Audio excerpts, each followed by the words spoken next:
So we are live going into our next round. We have LocoPojo versus Sir Rhino to find out who will be the king of tokens. Yeah, this is going to be a pretty interesting matchup. There's going to be a ton of units on the board. Whoever has more team buffs is going to be ahead. Those coming in the form of Xenon Obelisk and from Loco's side, stand together. Mm-hmm. And then after sideboard, they're both going to bring in a pile of Furnace Mages and try to blow up the opponent's obelisks. Yeah, this is. I really have no idea what to expect here. This is going to be a really interesting matchup. That it's going to like. I imagine it's really draw dependent about like what kind of half of your deck you're drawing. You draw too many relics, and your deck doesn't really do anything. You draw too many units and no relics to back it up. You're still not really doing anything. The person who gets the better mix of the two is probably going to be the one to come out on top, at least in game one. Yeah, we'll see whether the Justice or the Shadow Splash is better. Yeah. We got Devour, Scrap Tank, Annihilate as the shadow cards from Sir Rhino. And Combust. And Combust. And then from LocoPojo, Finest Hour, Desert Marshal, Stand Together. And that one great Parliament. Yes, the very great Parliament. Maybe this is the matchup that Ikaria the Liberator is in his sideboard for. Oh, yeah. Maybe this is where she shines. He called it. He knew that this round he was going to be facing against Firetime Shadow tokens, obviously. So wanted to be prepared for that. But yeah, also with I imagine that Pojo's draws are just kind of like relatively high variance because like there's a lot of these like Infinite Hourglass, Rally, Vault of the Praxis, like Xenon Obelisk. These are a bunch of cards that can just kind of do nothing, and drawing too many of them in the early game, it's actually pretty easy to get run over by any tokens deck because if they can put together some pretty aggressive starts in some of the early turns of the game. So we are going into a game right now. Looking from LocoPojo's perspective, this is a hand you have to send back pretty quickly, I imagine. I'm going to get Rhino's hand up pretty soon. Oh, it seems as if Pojo's stream has sort of crashed because I'm not seeing anything that's changing, and his card is hovering over his deck. But hopefully, we are going to see Rhino's hand relatively soon. It looks like he sent his hand back, and he's getting a new hand. That's a reasonable keep, a little bit power heavy, but it's still functional. We do have. We're getting an ad here. Excellent. Now we are seeing Rhino's hand in the upper right hand corner. He does have all of his influence requirements, which is non-trivial, but he doesn't have any payoff cards. Yeah, he's just kind of dirtling around. It's amazing to see the divergence between these two lists with very similar strategies. Rhino has an Ephemeral Wisp, which isn't a card that there are any copies of in Loco's deck. I think that Wisp is probably not quite where you want to be. It's best suited at just blocking major, big size units like Darudes or some of Rakano's hand stuff units. With this, in this sort of a matchup, it's only going to be holding off like a 1/1, so not exactly exciting. Yeah, that one will probably get sideboarded out. And here we are. So Loco started off strong with an Initiative this hand, so he'll be able to jump straight to 3 power here. But he doesn't have anything to do with it. He just says that. I mean, we have Claw, so the riots can stop. We had some riots in the chat earlier of Claw or riot, so we have that at least for now. But that's still a ways off. Yeah, it looks like the Desert Marshal did find some use silencing that Ephemeral Wisp, so he won't be able to save 1 life a turn.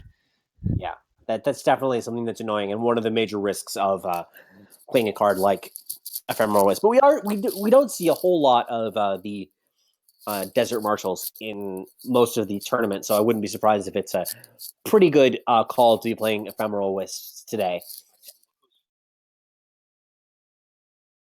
So for now, we're just going to be following on Rhino's stream. So we do have a obelisk on the side of LocoPojo, which will allow him to pack in a few points of damage. Now Rhino found one first, and it looked like he had sort of stabilized the board, but then Loco's answering obelisk allowed him to attack.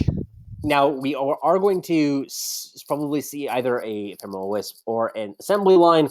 This is going to fill out a pretty sizable board on Rhino's side and allow him to buy time for the time being. Now, Pojo, though, should soon have that Claw of the First Dragon online, although I don't think that he has the fire requirements quite yet to play that. Yeah, he has 6 power, but not very much influence, since 2 of that is coming from Initiative Sands, which don't provide any influence. Mm-hmm. It looks like we're fast heading for a big board stall here. Does either player have a good way to break a board stall, or are we just going to head into 12 units versus 12 units mass combat? I mean, I think that the best way to break the board stalls are just more obelisks than your opponent. It seems to me the major tool for doing that, right?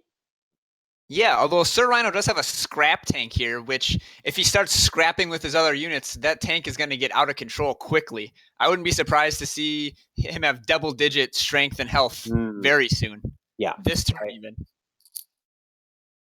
It's hard to know how to attack though here because you don't know kind of how aggressive can your opponent be.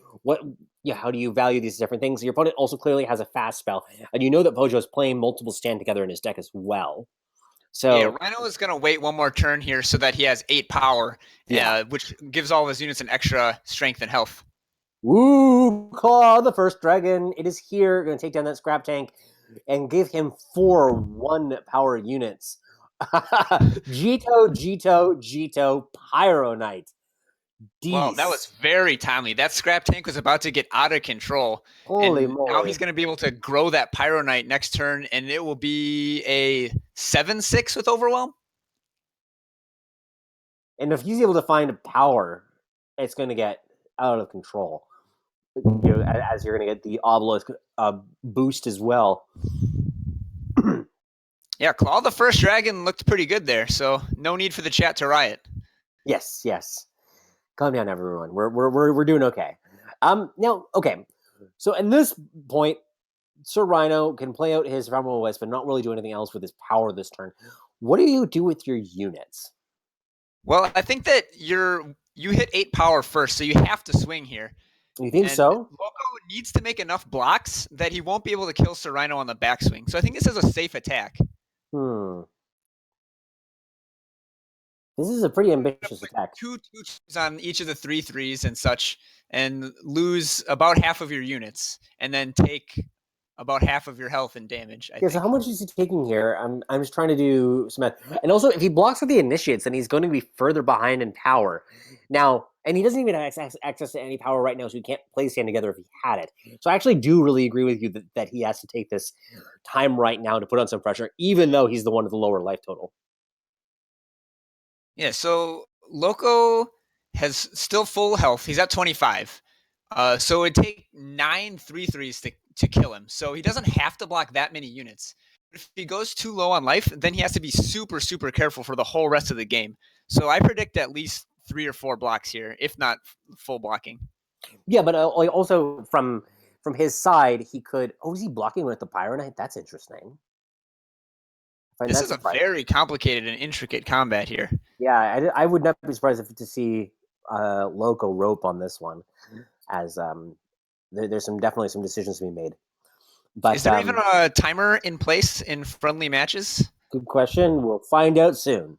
But with Rhino as well, like Pojo doesn't know what kind of follow up he could have because he could very easily just be trying to clear out some room on the board for an assembly line, or something like that. Interesting. Trades off the Pyro Knight for a Temple Scribe. I imagine that Rhino feels really good about how that combat went. Yeah, Loco did very minimal blocking. So he was hoping to top deck some more 1-cost units, I think, to give charge at the front of your Jitos. Okay, so now when he didn't do that, this is what I thought was happening. Okay, how much damage is... Oh! Okay, double that's gotta be... rally all the way across the sky. Ugh. That's just an absurd amount of damage. Wow. Yep. I figured, like, okay, if he's blocking this way, he has to be setting up for lethal on the counter swing. So that's what was happening. Man, Sir Rhino has to be kicking himself. He didn't need to open himself up to that. No, he did not. I mean, it's hard because I think that you have to try and find your spot to whittle down your opponent's board, and that seems to be like the best time to do it. But at the same time, I don't know. It's hard. Yeah, in And the moment, that attack looked excellent. He had gotten to 8 power first. His units were all bigger. But in retrospect, you just have to think, oh, I could have played around that. I could have just attacked with half of my units. now let's go to sideboards. One of the tools that Rhino has available to him that I think is going to be spectacular is those sabotages. As I mentioned earlier, the thing that makes the biggest difference in this matchup is going to be the pump effects. So things like stand togethers and zenith obelisks. The sabotage being able to grab those means that your units will have the obelisk bonuses, but your opponents won't. He also has access to the furnace mages, which is a really good tool for removing your opponent's obelisks. Yeah, and this goes into what we were talking about in one of the earlier rounds where you want to hold your sabotage for the turn before your opponent plays the Yeah. frightening card. So I expect a lot of turn 3 sabotages here from both players. Or no, only Rhino Shadow. I expect the turn 3 sabotage here, trying to snag that obelisk, or failing that, snag a vault from LocoPojo. Now, on Pojo's side, I actually feel as he doesn't have as many good tools for this matchup. Now, he still does have the furnace mages, but he doesn't have quite as many good reactive cards. I suppose that there are some of the tools here that are reasonable. Copper Hall Elite might be a good blocker. Same with Lumen Defender, but I'm not really sure. Yeah, it's also kind of an interesting sideboard dance. He could bring in the Icarias and try to fly over that huge board stall that we saw in game one. But then if Sir Rhino brings in his Sandstorm Titans, well, the Icarias are almost completely negated because Icaria can't attack into a Sandstorm Titan unless it has buffs. Yeah, that's a good point. That's a very, very good point. But we'll see how that all shakes out. There's a lot of options here, and I also imagine that these players are not very familiar with this matchup because neither of these decks are particularly like stock, right? Yeah, it's They're very strange to encounter a deck for the first time in a tournament. And like from Sir Rhino's side, do you even bring in those Sandstorm Titans? Because most of the time they're just going to get chump blocked by a bunch of 1/1s and not be able to utilize their giant bodies. yeah. I really have no idea about what is the type of advantage that you're planning to generate here over your opponent because there's a lot of different ways to approach this. Like I think 3 or 4 different like kind of plans that you could be on from one side or the other. Uh, Unfortunately, we're not going to be able to get a summary of the cyborg choices that were made, but um, we hopefully will be getting into game 2 very shortly. When so the challenge should be going out momentarily and dialing up game number 2.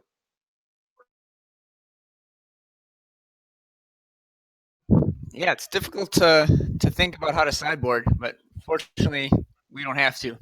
Yeah, we continue to not have a hand cam, unfortunately, which is kind of a tragedy that we've lost the Pojo to the stands of the internet. But we'll be focusing on Rhino's perspective to be able to see what's happening here.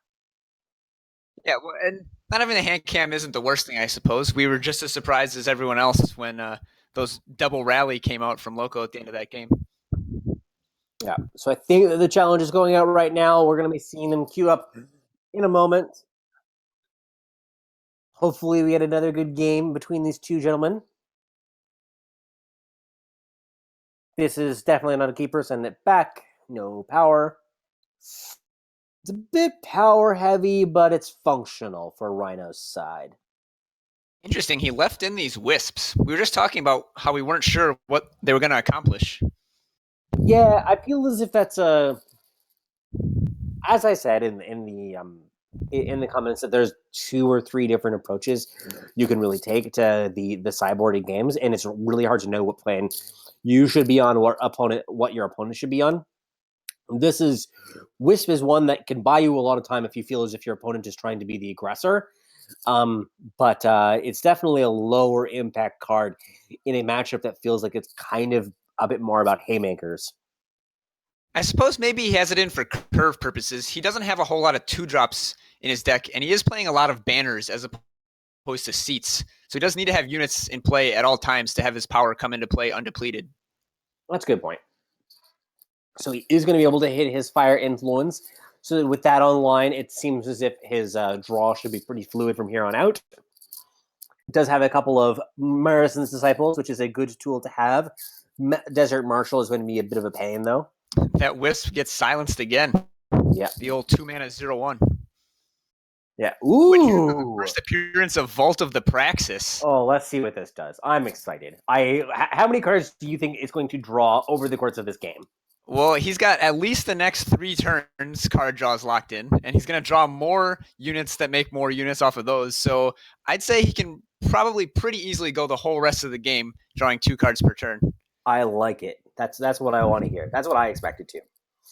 And I think that the this scrap tank is a great counter to the play on the other side of the board this turn, allowing him to draw a card and really gum up the board. There's all these X1s on the opponent's side. Yeah, Sir Rhino Really solid. purposefully took the attacks in the previous turns, not trading off his units until now, so that his scrap tank could grow out of control. So from this turn, you got to be reading the possibility of there being a stand together on your opponent's side, or at least that's what I read this as. Yeah, so you make the safe blocks and put 3 strength in front of the Marison's Disciple and 2 in front of the. Or I guess he doesn't have enough. So yeah, he does block the player on stand together While keeping the tank on board. So if 3 units die, that tank is going to be a 9/9. He's still taking a big hit here from both the halves of the Marison's Disciple, but he's still at 12, which is a reasonable life total. Yeah, Loco just rallies for an extra 4 damage there. So that just incentivizes Sir Rhino to be even more defensive. Yep. And I think that he's going to be playing very defensively for the remainder of this game. Oh, maybe he's going to get a little bit more aggro with the scrap tank if he sees an opening here. I mean, it is a 9/9. It's going to end the game pretty fast. I do think that you want to keep it back to block here because the creature, the unit created off that Marison's Disciple, the 3/3 has Overwhelm. So another rally will push through a lot of damage if you don't keep that scrap tank back to block it. Yeah, I think that you can get aggressive with it soon, but not quite yet. Ooh, a Furnace Mage. There goes that Vault. Ooh. So the answer was apparently 2 of cards that he's going to draw off, but that was pretty good.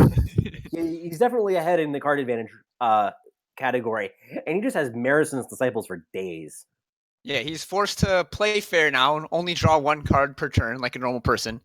But he still has all of these Disciples, and I think he's just going to go to town creating Locust here and try to fly over for the win while his beefy scrap tank holds the ground. Yeah, I like that plan. I'm looking right now in Pojo's deck, and I just don't think that there are very many answers to this scrap tank. So last game he killed it with Claw of the First Dragon, but it's now way out of range of a 4 strength relic weapon. Yeah, he actually has nothing that kills it. Unless he's combining multiple cards together. Like he has torches, for instance, but torch unit kind of thing. So that scrap tank is going to just be hanging around. It's just here for the remainder of the game, probably. Maybe it eats a silence, so it just stays as a 9/9 rather than growing into something more ungodly. But yeah, it's just here to stay. Its size is almost irrelevant now without Overwhelm. It will kill any other unit in combat. So if it ever attacks, Loco has to chump block it. And if Loco ever attacks with anything, the scrap tank gets to block and eat it. So I predict a lot of turns of the ground just sitting here while Sir Rhino flies over for 4 in the air with those locusts. Yeah, I think that's definitely the plan. I like it. It seems solid to me. Yeah, LocoPojo is quickly going to be turned to desperate attacks to try and force through damage, but Rhino has so many blockers that I don't see it working. Yeah, so right now I think that he should also be Rhino should also be considering keeping some units in hand in the case that he does draw a Vault of the Praxis, because for instance he played out the Grenadin drone on the previous turn, but what are those 2/1/1s really accomplishing? Not a whole lot. So now his opponent does have the fully powered up obelisk, but he's still not able to make any headway. Yeah, it's going to take quite a few obelisks to make a unit that can match that scrap tank. And as we predicted, the locusts just keep on flying in. 4 more turns and Rhino's going to take it. Yeah.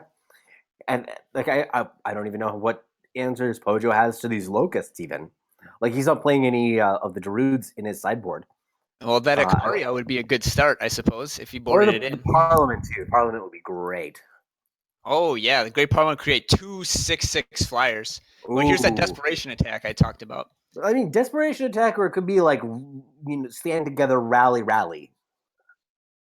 Oh yes, I suppose if he has enough rallies, he could take down that scrap tank. But Rhino looks like he's playing around that exact sequence of 3 cards you just said. I mean, it's got to be something like that. Otherwise, so either his hand is nonsense, in which case you probably win anyway, or it's some combination of these, fast speed pump effects, in which case you want to try and play around them. Like it's one or the other, right? Like what else could it? What else could it be? Yeah, I guess the only other thing it could be is nothing, in which case you win anyways. Yeah, So exactly. you might So as well block everything. you block as if it's something like rally, rally, rally, because you beat everything else probably. Oh, those finest hours. I forgot about the finest hours. He could double finest hour to kill the scrap tank. Now, one of the things is he does keep that Pojo does keep back the 5/5 Scarab, which does suggest kind of a show of weakness. Yeah, he Because has to leave something back to block the scrap tank or he'll just instantly die. Although we don't know how many units he might play post combat. yeah, exactly. Okay, so stand together. It's hard to tell how all this blocks work out. All I know is that the scrap tank is going to get huge. When the dust clears, there'll be fewer units in play. We can try and sort it out. Yeah, well, it Right. looks like there's a lot fewer units in play. Okay, sabotage. So that stand together kept a few of Loco's units around, and a second stand together in response to sabotage makes him even bigger. Yep. But Okay, so now he has nothing. if he attacks, so if Rhino attacks with the scrap tank, he has to block with the scarab. Looks like he's just going to send all of them in, and he's going to be able to follow up with an assembly line that'll block any of the remaining blockers. And so, so he didn't block the scrap tank. Okay, so that's game. That was just a concession from Loco. Sure, He had no sure. way to deal with that 1919. Yeah, is that how big it was? I couldn't see it properly. That was it's a big scrap tank, big That's boy. the second biggest scrap tank I've ever seen. I Well once saw said. one get up to 30. Well, we can take a look at some of the lists. Now with that game, how about we take a look at Loco's list right now? Um, that scrap thing doing so much work, it makes me think that he might want to bring in something like Steward of Prophecy. That seems like a reasonable tool to try and answer that problem before it becomes a problem. Yeah, a Lumen Defender can also answer it if Rhino attacks. As we saw in the last game, the scrap tank never needed to attack to do its job. It just stuffed up the entire ground while those Marison's disciples, locusts, cleared him in the air. Yeah. After seeing how that game went, if I'm Loco, I'm going to be boarding in those Icarias. Yeah, I think so too. Those would have been great there. I mean, I'm not sure how the influence, like how hard is it really on the influence? Because it can't be easy. Well, if But the board stalls up and the game goes really long, presumably you'll have time to find them. okay, so we are in to game number 3 of the Tokens Vault semi-mirror match. Now, this hand from Sir Rhino, functional but unexciting, I think, because you are missing the shadow influence, which is a bit of a problem. You do get off to a reasonable start of Grenade and Drone into Ephemeral Wisp, but that Ephemeral Wisp, once again, could be eating a silence very soon. Another ephemeral wisp. About to get wispy in here.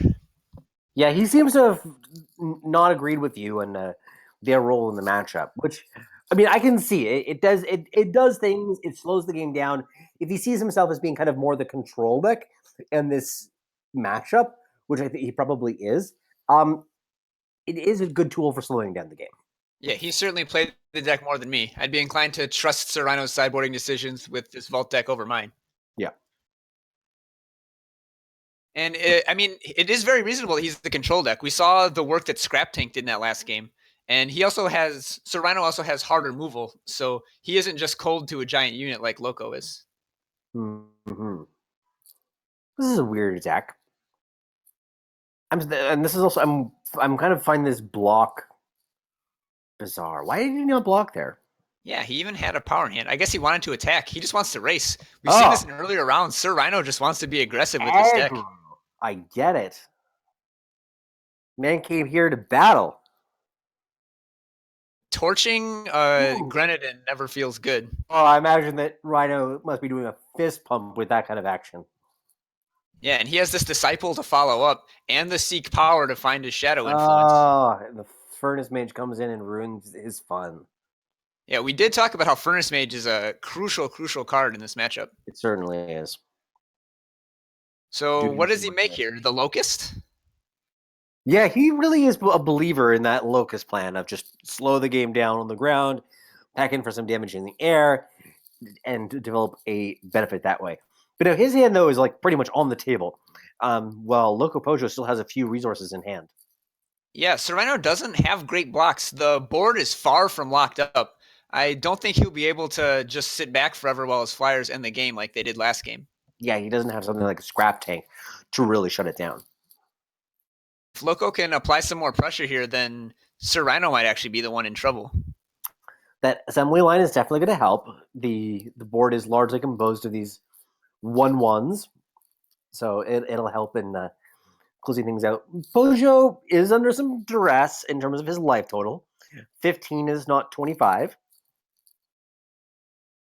So this Furnace Mage can attack with pretty relative impunity against all these 1/1s because of the fear of the fast spell buff effects. Like, That's so if Sir Rhino ever blocks it with only 3 strength, it can just get pumped up to a 5/4 at fast speed and kill all of those units for free. so that was a pretty big hit there for LocoPojo. He was able to find his Claw of the First Dragon and attack down the Locust. Now, for those who are unfamiliar, you're a little bit newer to the game, you may not know that the Claw of the First Dragon and Tomb effect is 4 1 power units. So those could be any 4 um, fire 1 power units in the game. Oh, this was And a actually, no, it could great be play by just Sir Rhino. anyone. He played the Scrap Tank into the Claw of the First Dragon, which could kill it, but then he attacked with all of his units. So now Loco has to either block them, growing the Scrap Tank out of range of the Claw of the First Dragon, or let them through, in which case they destroy the Claw of the First Dragon. Either Yeah. way, his Scrap Tank survives. And it's something that like the block of Furnace Mage on Marison's Disciple is pretty reasonable. The rest of them are not. So like trading 1/1s for 1/1s right now is just not remotely where Pojo wants to be. So he lets all the attack through. So a Keeping the torch scrap. can now kill the Scrap Tank. If Loco has a torch, he's still in good shape. But if he doesn't have a torch, it's going to get really hairy for him on this next turn, as there's going to be a big combat, and that Scrap Tank is going Ooh, to get out of okay. control. This is probably game. I'm not sure exactly what the blocks are like, but they don't look good. So Scrap Tank can block a 2/2, and the 1/1s can block more units. He's going to take a lot of damage, and Yeah, if Loco has a stand together, I think that's game right now. I think so too. Now, so the ephemeral risk definitely on the Furnace Mage. It's hard for me to do the math. So, how many 2/2s is he attacking with? 1, 2, 3, 4, 5, 6, 7, 8, 9, 10 is my math. Yeah, so it So he looks like has to 12 damage is getting through here if he blocks like this. So he's dead to a rally 1, 2, 3, and 4. functionally dead to a stand together. He's hovering over the well Yeah, played. yeah, he knows it's probably done. Yeah, rallies here. Yep, that's going to be it. Wow, that's a really LocoPojo's more interesting, aggressive rally version prevails in the Vault Mirror. really interesting matchup here. I'm it, it was really neat to see these play out. That Claw of the First Dragon did a surprising amount of work. It looked like a fun of, but in reality, it was the business. Yeah, that claw was very impressive. The units that it gave him there, it was actually 5 units because one of the units that spawned was a Grenadin drone, which comes with another 1/1 Grenadin. So those 5 units gave him lethal damage with the rally the very next turn. Exactly what he needed. Plays into that very well. So we have it. LocoPojo's take on Praxis, Vault of Praxis takes down Sir Rhino. So one of the leaders in the fan vote was not successful, and LocoPojo continues on in the tournament. Looks Do like we on have? the other side of the bracket, Shed with another 2-0 victory over Unearthly. So his Stone Scar in the Stone Scar Burn Mirror. Oh my! Yeah, Unearthly was another one of the favorites. So the only favorite that's left is Comf. So that fan vote is relying on Comf to come through here. So getting an update from our producer really quite soon. as to who will be following in the next round, but it'll either be in. Oh, do we have it up? All right, so we're going to see Conf on stream right now with his Stone Scar mid-range deck against Linny Vine's Armory deck. Yes, we are, and that should be coming up very soon. My producer, we're going to take just a quick break, and so stay around, and we'll be getting the action started up as soon as the stream is ready.